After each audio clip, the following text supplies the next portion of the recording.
आहेत त्यांच्यामुळे पोस्टमॉर्टम करायचं करायचं बाकीची तपासणी करायची काय चालू आहे? नाही, असाही चर्चेचा विषय असं कधी नाही आहे. जनावर वाहून गेली त्यांना मदत मिळाली पाहिजे आणि त्यासाठी वाहून गेलेल्या जनावरांचं पोस्टमॉर्टम होत नाही. त्यामुळं जनावर होतं याची खात्री करून त्या जनावरांना मदत देण्याची भूमिका भाऊ, खरं तर आपण काल एक गंभीर गौप्यस्फोट जो आहे तो केला होता की राम सातपुते यांना कट रचून मारण्याचा प्रयत्न केला गेलेला आहे. कॉन्ट्रॅक्ट किलिंगचा हा प्रकार आहे. तर त्यावरती उत्तम जानकर म्हणतात की मेलेल्यांना कोण मारणार आहे, असा काही प्रकार नाही आहे. मंत्री काय सांगतात त्यांनाच माहिती. आता जर त्यांचा त्यात काय विषय नाही तर त्यांनी त्याच्याबद्दल बोलणं उचित नाही माझं म्हणणं आहे.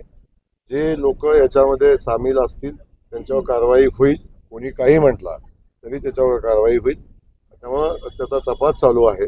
तपासामध्ये जर हा विषय तपासामध्ये उलगडा होईल, कोणी दिला किंवा नाही दिला, मोकळा थेट होता याची खात्री केली जाईल आणि त्या अनुषंगानं चौकशी होईल. याच्यामध्ये चौकशीमध्ये कुणाला अडचण असायचं काही कारण नाही मला वाटतं.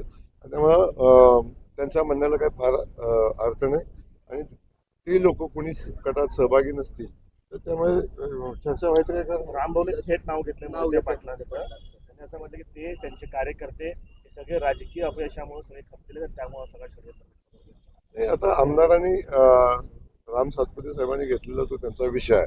माझं म्हणणं आहे की पोलिसांना चौकशी करू द्या. चौकशीमध्ये जे नाव पुढे येईल का चौकशीत जे सत्य पुढे येईल त्या अनुषंगाने कारवाई होईल आणि त्याच्यामध्ये कुठलीही तडजोड केली जाणार नाही. शहराचे जे वैभव आहे ते उत्तम जानकर बिलकुल जो किल्ला आहेत, आहे त्यांचं असं म्हणणं आहे मुरदाड माणसाला कोण मारणार. तो त्यांचा विषय आहे. मी सांगितलं ना अशा वक्तव्याला फार गांभीर्याने घेऊ नये आणि त्यांनाही फार गांभीर्याने घेऊ नये. लोकशाही मराठी ऐका, पहा, जागरूक रहा.